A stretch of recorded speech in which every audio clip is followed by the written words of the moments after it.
Vaikystėje įvairūs nutikimai neišvengiami.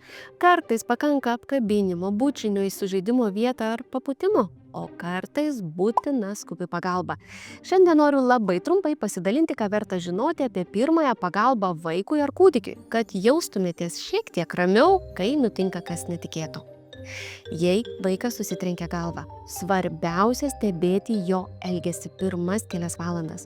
Jei po smūgio vaikas paverkia, bet greitai nusiramina, nori žaisti, valgo, greičiausiai viskas gerai. Tačiau jei po traumos vaikas tampa labai mieguistas, vemia, skundžiasi galvos skausmu, pradeda nerišliai kalbėti, praranda sąmonę ar trūkčioja, tai aiškus signalai vykti į priėmimo skyrių. Jei vaikas užspringsta, jeigu jis kosėja, leiskite jam kosėti. Kosulys yra natūralus apsauginis mechanizmas. Nepulkite trankyti per nugarą.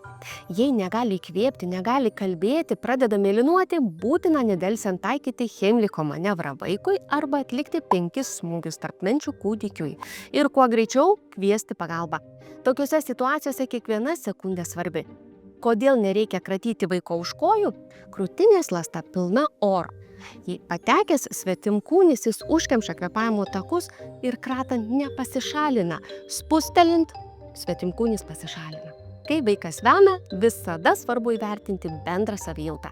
Vienkartinis vemimas ne priežastis skubėti į ligoninę. Bet jeigu vaikas vemia daug kartų, negali gerti skysčių arba viską išvemia, tampa vangus, apatiškas, atsiranda temperatūra ar pilvo skausmas, tai jau signalas, kad reikia pasirodyti gydytojui.